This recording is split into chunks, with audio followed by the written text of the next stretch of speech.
Welcome back, everyone. So the topic for the fifth panel, titled Investments in Aerospace and Cybersecurity, please allow me to introduce the moderator, Mr. Graham Rowan, Chairman of Beaufort Private Equity. Mr. Graham is also an international speaker who has delivered talks at the United Nations in New York, Harvard Business School, and both Houses of Parliament in the UK.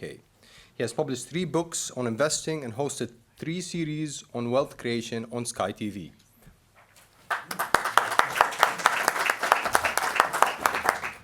Thank you very much. And can I invite my panel to join me up here, please? Philipp, Faisal, David, and Gurpreet. So our job this afternoon is to keep you awake after the nice lunch you just enjoyed. So that's our mission.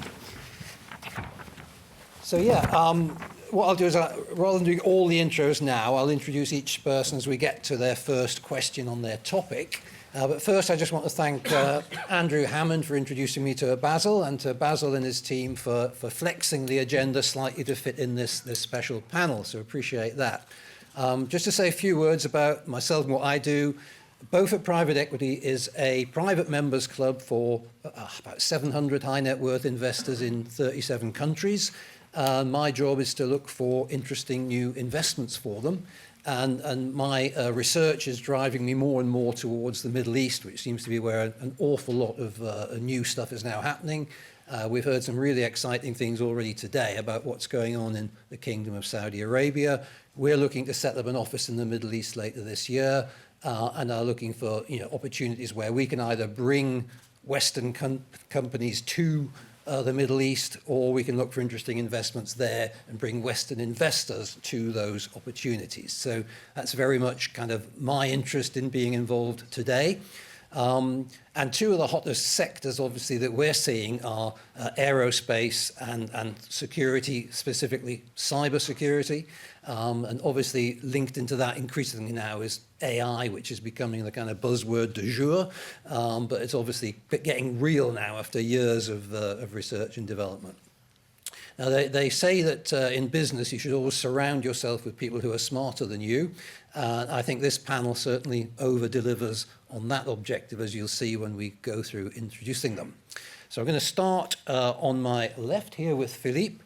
Philipp Maurer is the founder and CEO of Green 8 Capital AG. That's a Swiss company that operates a Luxembourg-based aerospace and defense fund that's on target to have $1 billion assets under management by the end of this year. The team is actually based in New York, where a lot of the interesting companies they invest in are in America. And he's come over on a red eye to be with us today, so appreciate his efforts there. So, Philipp, what's the kind of ethos behind Green 8 and the investments you're making in aerospace and defense at the moment? Yeah, so the ethos is kind of like, we started off as a kind of a mission driven, and it comes back to Genesis. Personal, my wife is pregnant with the number 6, so I always wanted to build something for the next generation. And when I grew up in the finance industry about 20 years ago, aerospace wasn't quite there yet, and so more recently where we see the supply chain of Boeing and Airbus and NASA and all the government related entities kind of breaks up. So we saw more of the opportunities the last 5-6 years in aerospace, and that's kind of where we dive into. And our investment focus is, we have a sweet spot 5 to 8 years, but what we actually do is really start pre-seed till about 30 plus years. That's kind of where we are right now. Okay, now one of your board directors and shareholders is the former CEO of Boeing, Dennis Muilenburg. I interviewed him recently, and he said he's more excited about the developments in aerospace this decade than at any point in his 40-year career. So what's going on in aerospace that's got him and you so excited? I mean, it's kind of aerospace I started always, aerospace as a kind of 100-year history. I started with the Wright brothers, then 6 years later on the moon. And now the last few years, what I just kind of outlined a bit before, we see so many innovations going on, from space computing, space-based solar plants, and just the whole hydrogen, sustainable fuels. And an example, if we fly a helicopter today, it's you and I would drive a 60-year-old truck. It's kind of very, very old and kind of obsolete. And we see everything around that. It gets cleaner, it gets faster. On lunch we had a discussion about like travel, and currently it takes, like, I personally spend probably 800 hours in plane, and I think we will see before the end of the decade you have the chance to travel Mach 3, 4, 5 maybe, and currently it takes about 2 weeks to the moon. I think before the end of the decade it probably takes a few hours. 4 or 5 months to the Mars, it's probably like 2 weeks before the end of the decade. So all around that, I mean, that's probably the end product, but everything in between from the whole value chain, it's just fascinating what's happening right now. Yeah, because I was going to say, obviously, Dennis can handle the aero side, but your latest addition to the board is Professor Claude Nicollier, who's a Swiss astronaut who flew 4 missions on the space shuttle. So what kind of perspectives is he bringing to the fund, and how are you working with him?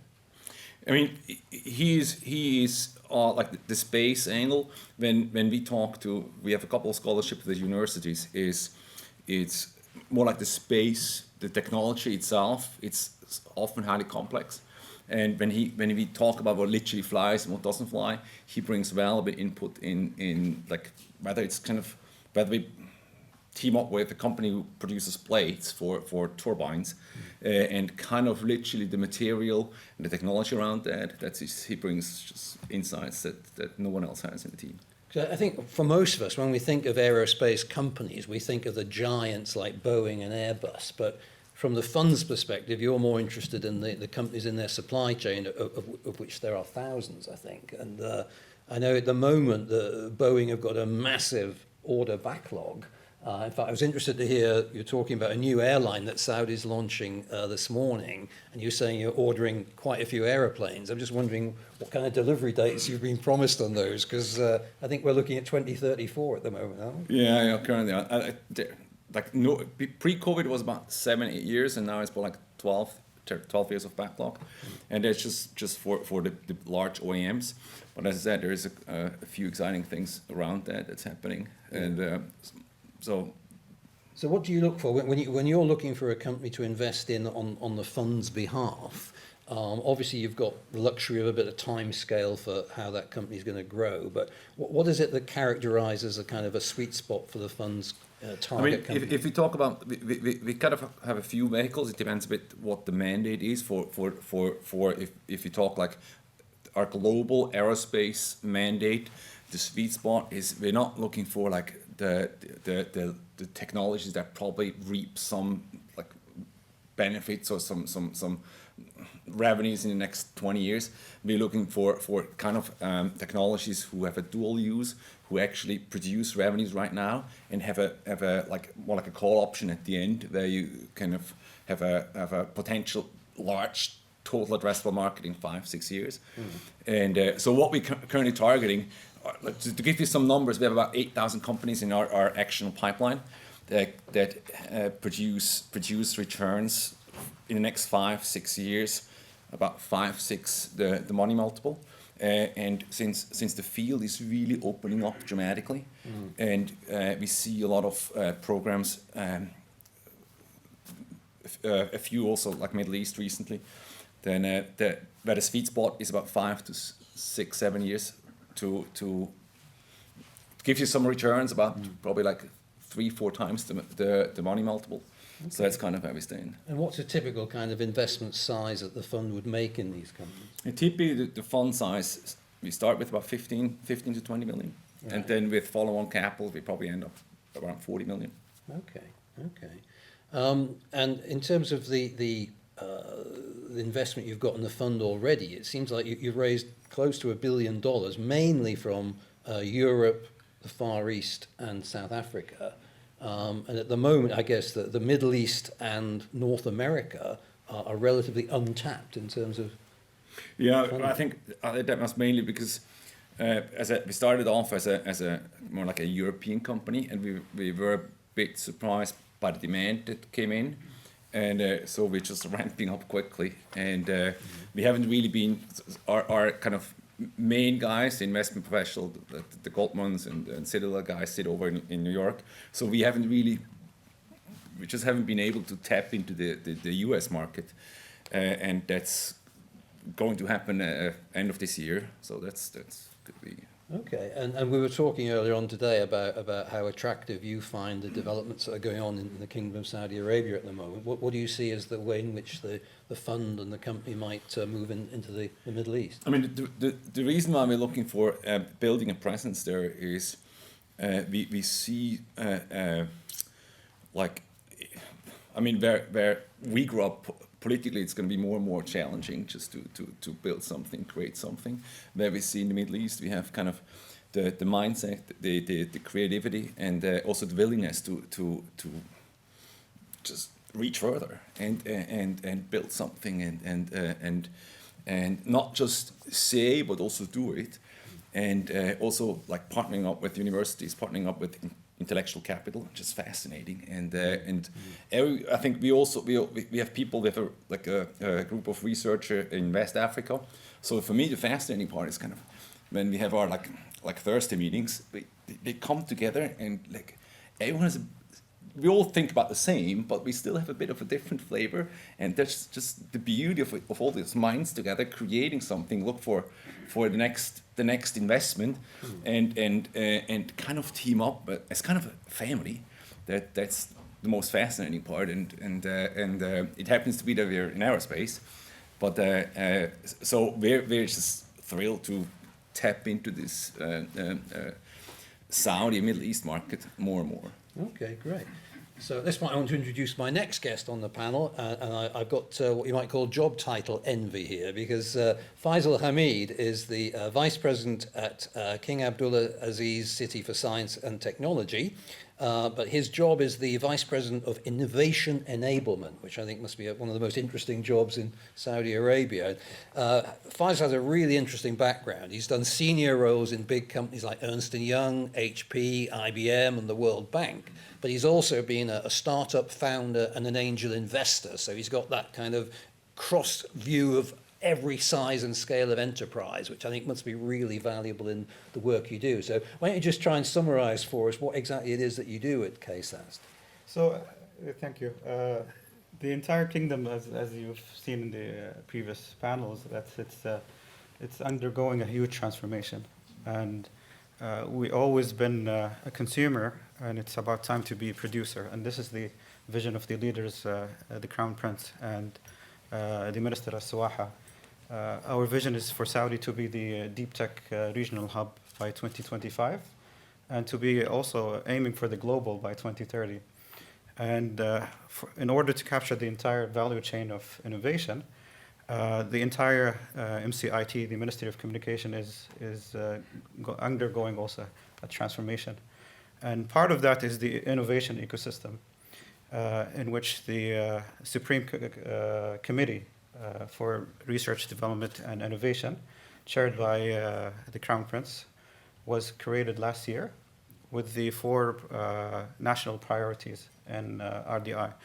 So previously we used to do everything in anything, but in order to maximize and reap the benefits of innovation, you need to be focused. So the 4 priorities that the nation, the country is focusing on is in health and wellness, energy and industry, environmental sustainability, and the last one is the economies of the future, which is kind of a deep tech or anything from deep sea to space and everything in between, including quantum and cyber. So KACST, where I come from, which is part of the ministry, used to be before is the regulator and the funder and also the executor.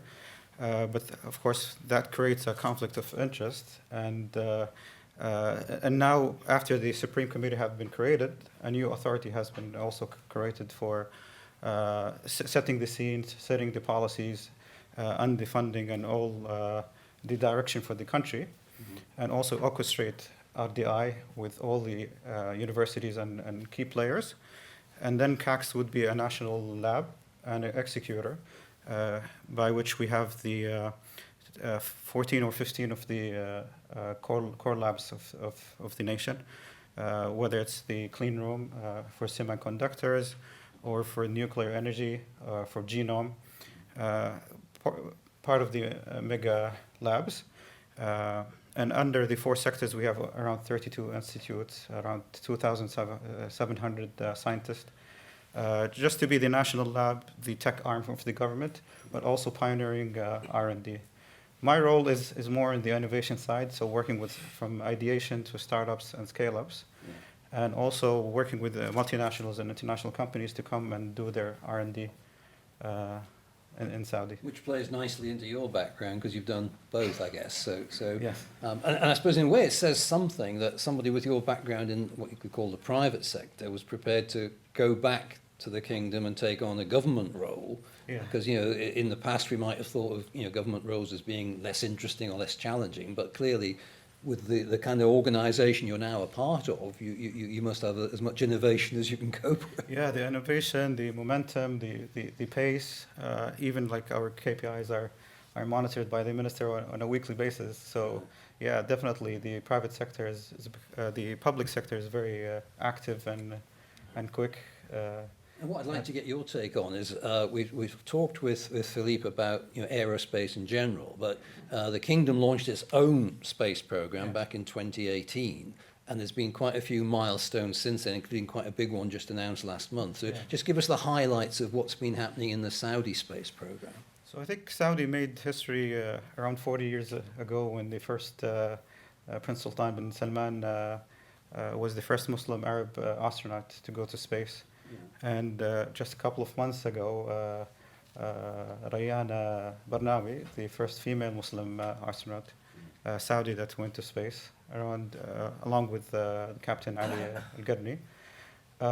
And yes, there's a huge momentum behind that, in which under the ministry there's the pillar of space, and the commission established in 2018. And but also the first locally developed satellite was launched in 2019. It was actually autographed by the Crown Prince. And then the astronauts program was, I think, started in 2020. And then, of course, last month, a couple of months ago, they went to space, and the entire youth and nation was kind of very excited about it. Even my 2 young boys did some of the experiments while live with the astronauts. So it was very exciting. And last month, I think the commission turned into an agency. So yes, definitely the entire kingdom is very ambitious about the space program. And the commission becoming an agency, does that imply a higher level of funding and commitment? Yes, and authority and more focus and more funding. Okay. So Philipp, with your kind of, if you like, global perspective, what sort of things would Saudi Arabia need to focus on if it wants to become a major player in the space sector? I think they do a lot of things right. I mean, they invest in education, they look for innovation and kind of bring talents over, and kind of fostering their own talents. And I think that's kind of, you can always do more, but I think they have the willingness and the mindset to do it. And I think just continuing what they do, I think they're going to be very important going forward, right? Okay, so I mean, I guess as a government official, you're not allowed to give us investment tips. But I mean, when you see companies that you think are clearly going to make a contribution in an area like aerospace, you know, are you able to steer them towards funding? Do you still have the ability to offer funding, or do you have to send them out to other institutions for that?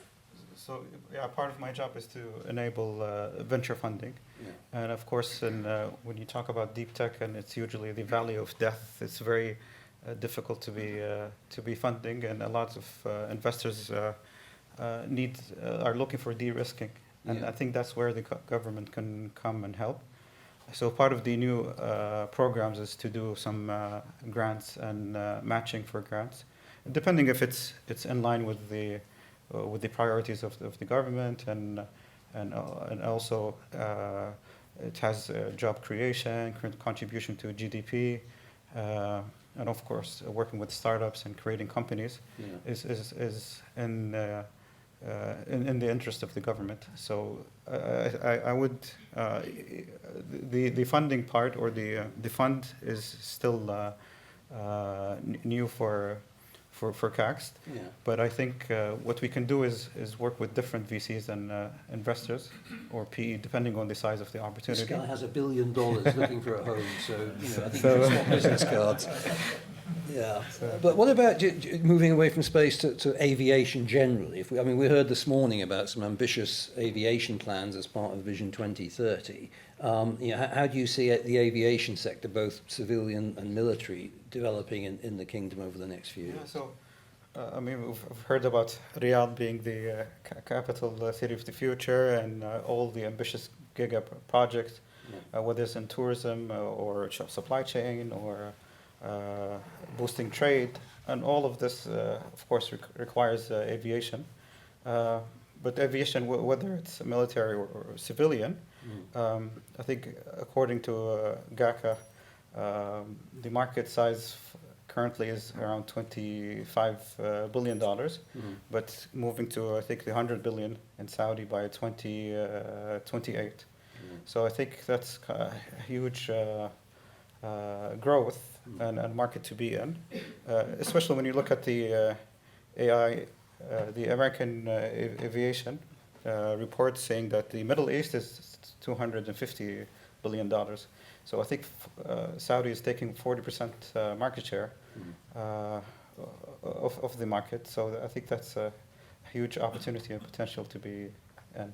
Yeah, and I think the goals are such that they're not going to be achieved entirely with a kind of an internal perspective. You're looking to attract not only money, but perhaps foreign companies and foreign talent, people to come and live and work in the kingdom. So from your perspective, what kind of companies and people, what kind of top of your list of people you'd love to see migrating into the kingdom?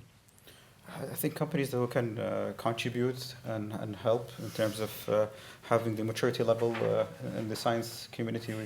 We call it TRL, which is how advanced and how mature and how commercialized the idea is. And of course, we work from startups to internationals and anyone, scientist who can and help and contribute. Okay, great. Thank you. I shall come back to you in a moment when we get onto another subject of yours, cybersecurity. But I also now want to introduce David Webb to you. David is the head of the Valkyrie organization, which is the security division of an organization called Quantum Group, who also have a couple of fintechs. They have a division called Velopa, which is a multi-currency card and expense management system, and also Tail, which is a cashback platform with thousands of offers for its members.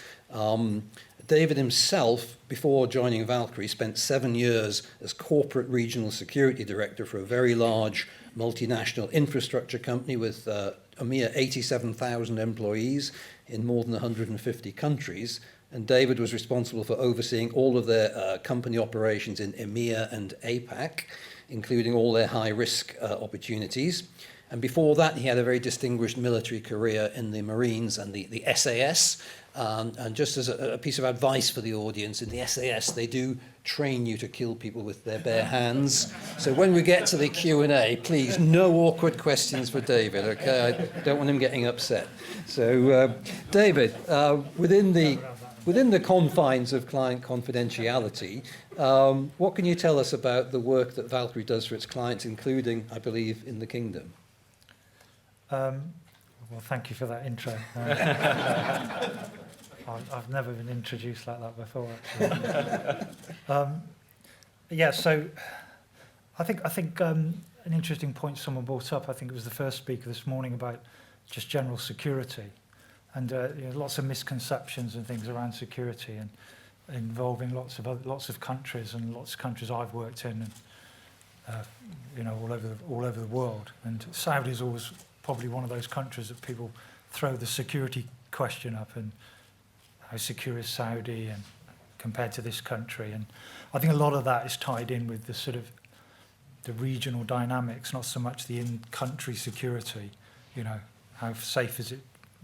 Walking on the streets, how safe is it to go from A to B and all that type of thing. And I think security, the word, can become very misconstrued, especially in regards to certain countries. And in my experience, I've always found Saudi has been one of those. But not just Saudi, a lot of the Middle Eastern countries, and to term a football term, the noisy neighbours that you've got next door to you, some of those regional conflicts can always, or disputes can always be misconstrued by outsiders and people who don't know the various dynamics that go with it.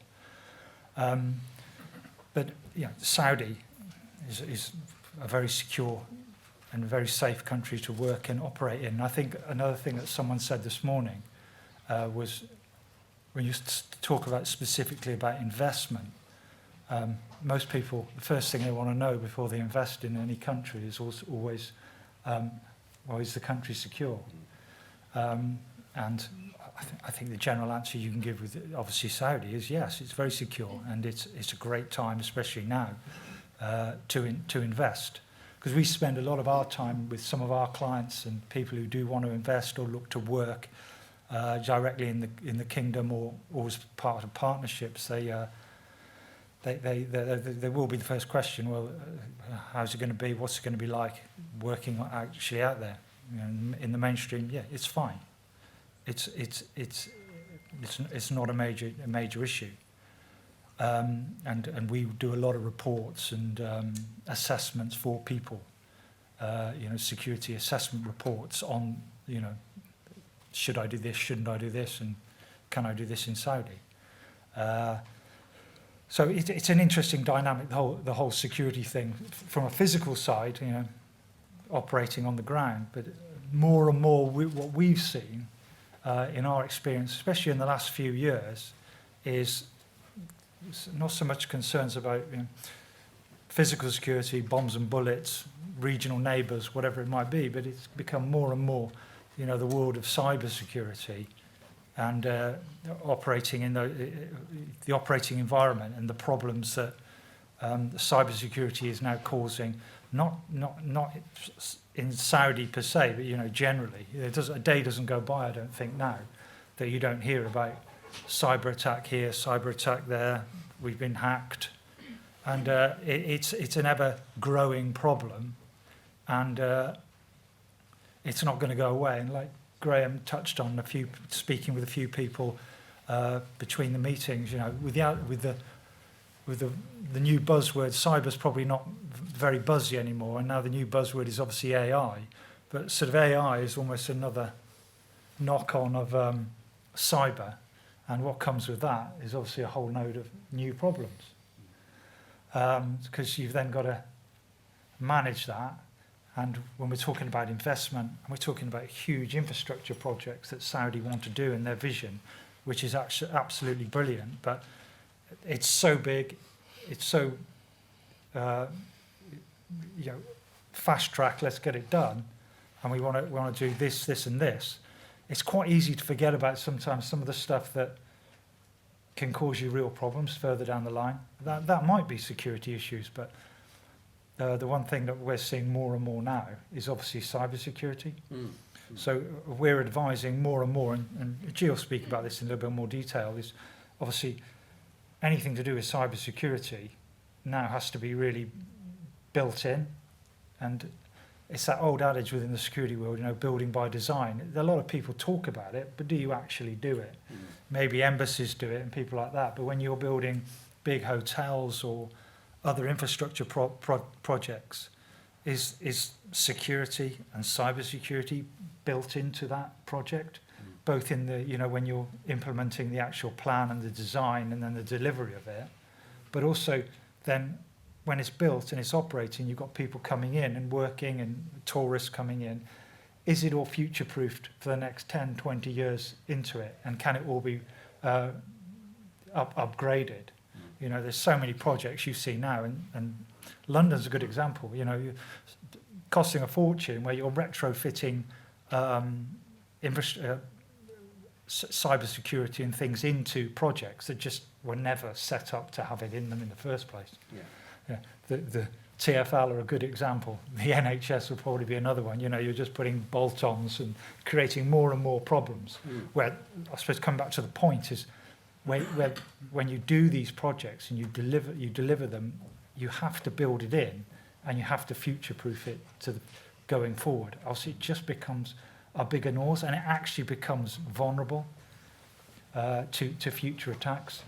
And there's so much truth in the fact that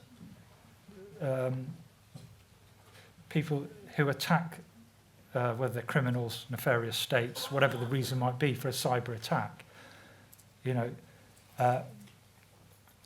if you don't do it, you're just going to become vulnerable, and you're going to just spend a whole lot more money trying to solve the problem than actually you could have with investment from the outset, and going forward actually prevented a lot of it. Okay. Is that a good Well, start? yeah, let me bring in our final expert on the panel, Gurpreet Thathy. That's G, by the way, for those who missed the abbreviation. So Gurpreet heads up the cybersecurity capability within Valkyrie, and he's a highly experienced investigator specializing in digital forensics and cyber investigation.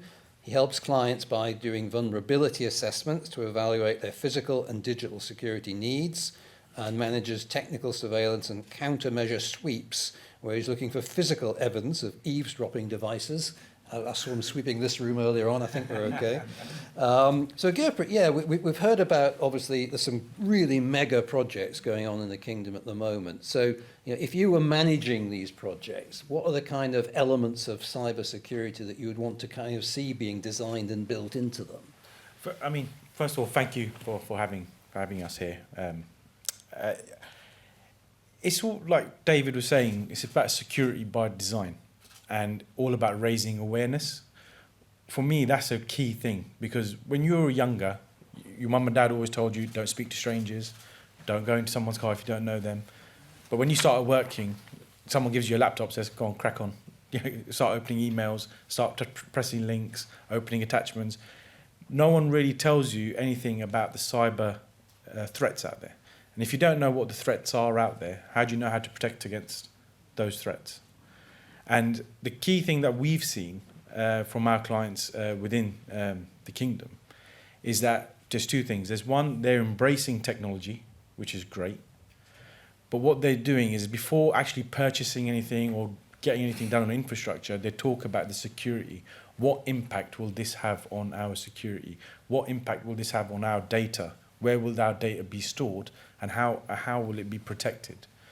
Now, to me, having that as the outset, as a strategy, it comes from the leadership team, and it's great to hear and speak to people today about having that in mind from the outset rather than a bolt-on.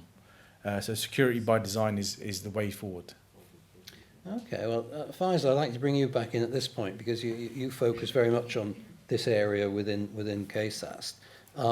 And Saudi Arabia, I think, has taken enormous steps in becoming more cyber secure. In fact, I think you were saying that back in, was it about 2017, you were like 46th on the UN cybersecurity hit parade, and now I think you're second only to America. So what are the kind of steps that have been taken to make the kingdom so much more cyber secure than it used to be? You know, sometimes, unfortunately, a nation is woke up by a breach, and that's kind of what happened back in 2012. Aramco was hit by a virus that was kind of turned 30,000 PCs into bricks, useless bricks. That kind of, but thankfully the IoT systems, or the systems, the upstream and downstream, were separated from the IT systems. But of course it was a major hit, and I think it was a wake-up call, not only for Saudi, but anyone who was in cybersecurity, that this is real and this is kind of physical, and we need to do something about it. I come from cybersecurity background, almost 20 years in the private sector, and the changes that I've seen in the kingdom was kind of very impressive and astronomical. From top down, from the leadership perspective, the creation of the National Cybersecurity Authority, and also the Cybersecurity Act was in place, and also ensuring that almost all the entities have cyber leaders who are kind of separated from the IT to focus on cybersecurity and linked to the decision makers. And to have the right, whether in the banking sector with the SAMA and the central bank, putting the frameworks and right policies and procedures, as well as the talent and training the students and having bachelor's and master's degree in cybersecurity, and putting all these training camps for the students. So a lot of and that's why you see the Global Cybersecurity Index elevation in the ranking from the 40-something to the second place. Okay, and how does that sort of capability and that improvement, how does that translate into investment opportunities? Is it primarily software companies that are delivering? Because it strikes me as very similar to antivirus, where the bad guys do something new and you've got to think of something, how to counteract that. Yeah. So from an investor's perspective, should I be looking for software companies that specialize in cyber security as a platform to? I think, like wearing the investor hat, it depends on your thesis and strategy. If it's kind of growth or fixed income, but I think from if you're looking for something growth and from a startup perspective, it definitely would be on the software, AI aspects, and maybe post-quantum encryption aspects. But the market size in Saudi is around $500 million at the moment. But the CAGR is I think around 13%, which is The compound annual growth rate, 13% Yes, for the next few years. That's so, pretty but it's split between hardware and software and services. right. So I think kind of if you're more in the fixed income and something sustainable, it's more in the consulting and services aspects. Right. But you're right. The bad guys have to be right once, but you have to be right every time. So that's why you have to put a lot of investment. Okay, Yeah. so David, from Valkyrie's perspective, is this primarily a kind of a services thing for you? Do you need kind of boots on the ground to do these kind of reviews and assessments? Is that primarily where you see your role in dealing with cyber issues? I think there's always an element of, there'll always be an element of reactive capability. I think Faisal would agree with that, and you'd agree with that. Yeah. People will always get hacked or breached, whether it's, it's malicious or whether it's even, employee error. There will always be issues within that security domain. Because everybody's got a phone, everybody's got a laptop, everybody's connected to the internet, and we only know bits and pieces of what's going on the internet and what we're looking at. So there will always be a reactive piece. I think you can build in great systems, great networks, and have great people working for you. But I think when things go wrong, you need to have the next phase ready to go. Your procedures, your planning, your resilience. So, like when Aramco goes down, and many other corporations around the world have gone down, you can quickly pick it up and you'll be up and running again. You're not just like it's the end of the world. And unfortunately, we see it quite often. A lot of companies, and they haven't built this in, and when it happens, it comes crashing down. So you have to have that next piece, and I know a lot of people don't like to hear it. That contingency plan, the dreaded contingency word, because nobody likes paying for contingency, and nobody likes practicing doing. Okay, we're going to run through a desktop exercise of our systems have gone down within the company. What are we going to do? So it's all that type of thing. The getting from the start to the finish and what might happen correct going forward. Okay. But so yeah, I think I just pick up on a point because I've just come into my head is about the investment into cybersecurity, and I think again one of the whole things about Saudi vision going forward and everything is about youth employment and that type of thing. Well, if there was ever a market for youth employment across the board, it's definitely within the cyber sector, and this especially on the projects that are going on in Saudi and the vision and the way forward. You know, if there was ever a sector that was making, in essence, work for you know the younger generation, it's definitely this. Okay. I think one of the comparisons I made this morning as I learned more about Vision 2030 and the projects in mind with it was thinking back to the beginning of the 1960s, not that I was around at that time really, but when President Kennedy announced that he wanted to put a man on the moon by the end of the 1960s, I think a lot of people thought he was insane. But what he did that very clever thing of combining the big, hairy, audacious goal with a date. And clearly with Vision 2030, there's some very big goals, but there's also a deadline. And I think that really focuses a lot of attention. And just bringing the conversation back to aerospace, Philipp, I think one of the big changes we've seen, particularly in the space sector, is that it's moved out of the government domain into the private domain. So you've got the likes of Elon Musk and Jeff Bezos funding space systems and satellites and all the rest of it. And so but when you start giving opportunities like that to the private sector, you start seeing potentially more rapid progress than when it was handled by the government. So, I mean, when Elon Musk talks about, you know, putting a man on Mars or colonizing Mars, I mean, you know, is he as insane as Kennedy was, or is it actually this is actually an achievable goal that mankind's going to get to? Good question. I think we have huge debates in journalism, and everything like when it comes to aerospace or particularly space. I mean, there was recently, I think, we think we know about 5% of everything that's out there, like the matter out there. We think it's much, much less. So all I want to say is so much to explore and discover. And when we look at something like the Mars, their radiation is high. I mean, as of now, it's going to be, it's probably not livable there, right? But when on the other hand we see so much innovation and like new things we discover as we go, and like we get new images in, and when we talk about certain technical components, I think it's probably doable. Okay. Is it doable that probably even our kids or grandkids see it?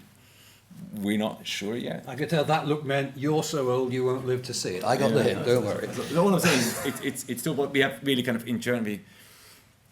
Civilized Mars is definitely, I think it's achievable, right. But it's probably... Because I think it was Amma this morning talking about mining opportunities in the kingdom. Well, you're looking at mining near-Earth asteroids, I think, aren't you? So, yeah, I mean, certainly. I think we certainly see, like, we always say we invest in these second Earth or second heaven. I think the future cities with on-orbit manufacturing, and I think those are these big themes out there, but I think the way to it, the value chain, I think that's the most interesting thing. I think we discuss, well, what's the next New York, what's the next Rio, what's the next Singapore, I think what's the next, like, Earth, or like something that's out there, and like if you talk to our astronaut on board, I think everyone who comes back from space sees the world from a different angle. I think that's kind of with the fourth dimension, it's just, we only saw this blue Earth, right? This one image, but I think there is so much more to discover, and it's right now it's happening. I think that's kind of like these space tourist trips that's happening within about 100,000 feet. That's happening right now.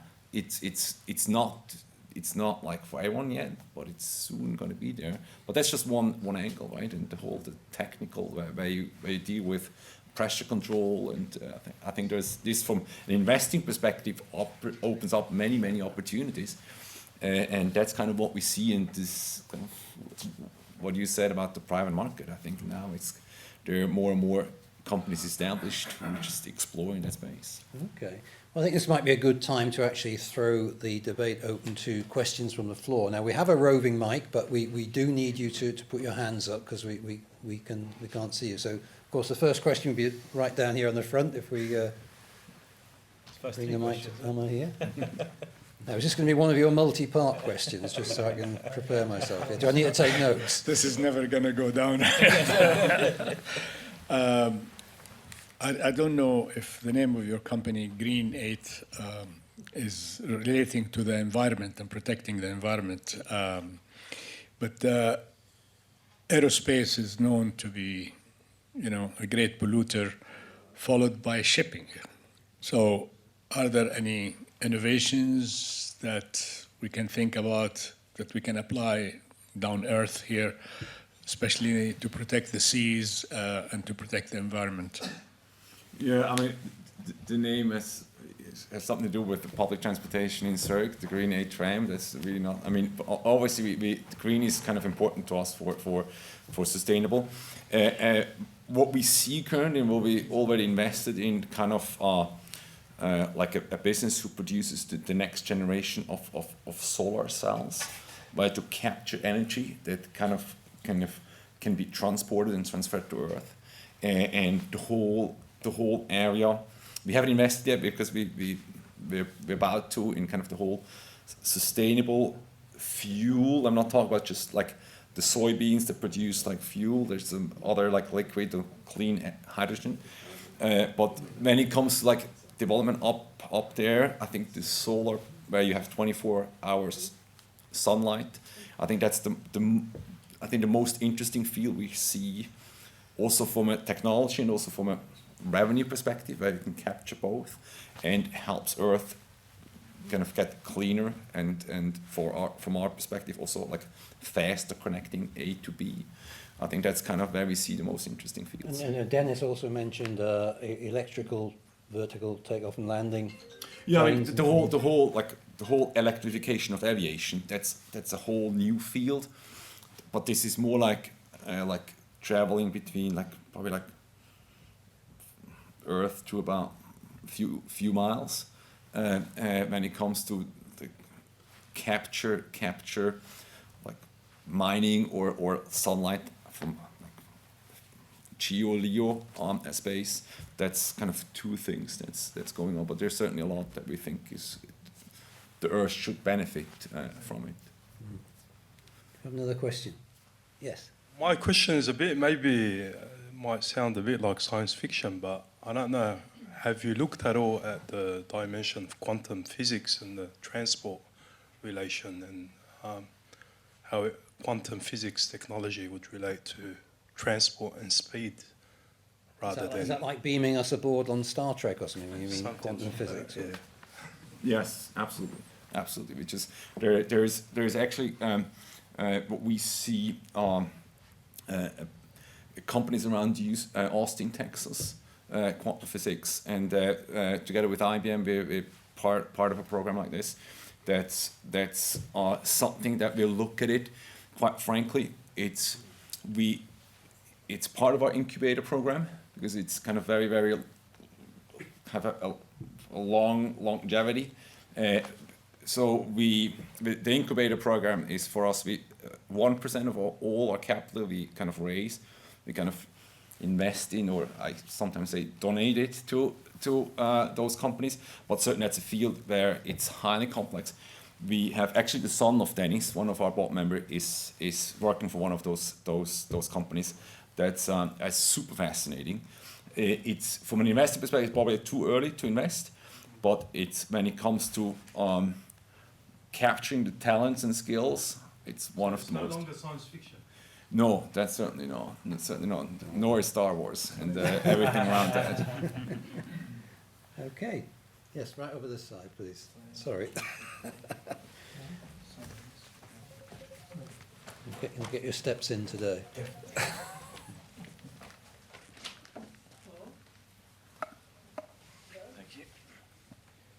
Hi, thank you. My name's Oliver, and I'm an advisor to a Saudi family office.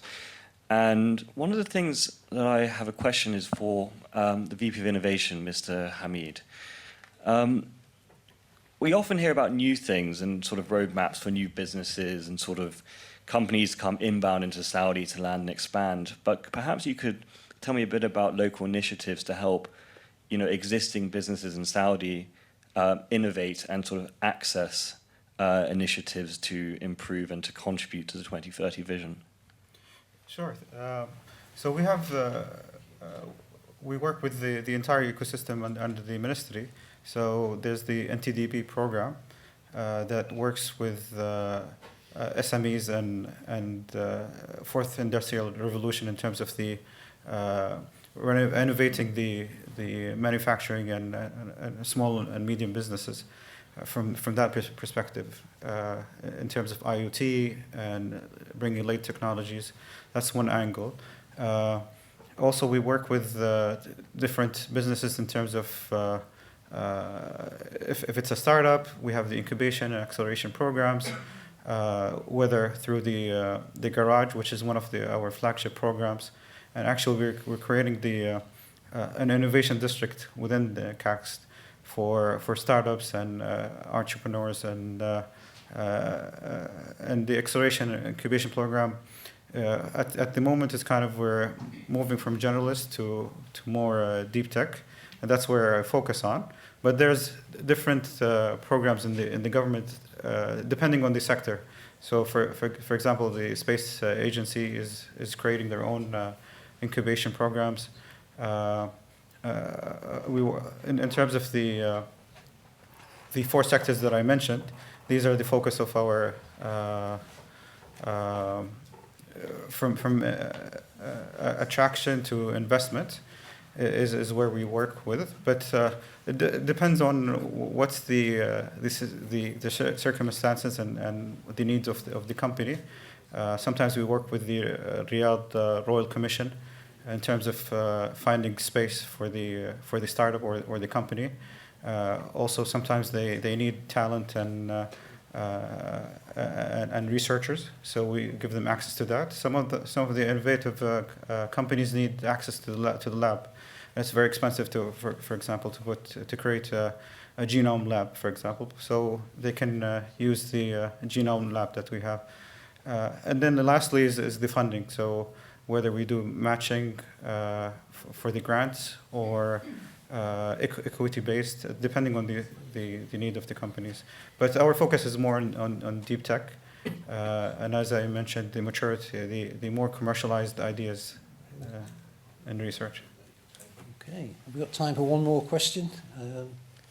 Yeah. Yes, Sir. hi. Duncan Johnston. Following up on that last question, I was actually at one of your deep tech venture days at the garage, like last month, I think it was. What I found interesting, I mean, obviously it's a great facility, but could you comment on the relationship between what you're doing and the special economic zone that's been set up within the King Abdulaziz City of Science and Technology, please? Yeah, sure. So one of the special economic zones is the cloud one, and it's based on KACST. So of course, it's an opportunity for companies to come and establish. The first one is going to be is on cloud, but there's going to be other zones as well. So we work with the Riyadh Royal Commission and also with the NTDP and MCIT, and we work with different stakeholders to kind of boost the ecosystem. And we're bringing also the ecosystem players, whether it's the venture builders or incubation accelerators, VCs and funds, and of course the R&D aspects to kind of create that innovation district as well. Okay, I think that's about all we've got time for. So please do thank my panel for their contribution. Thank you.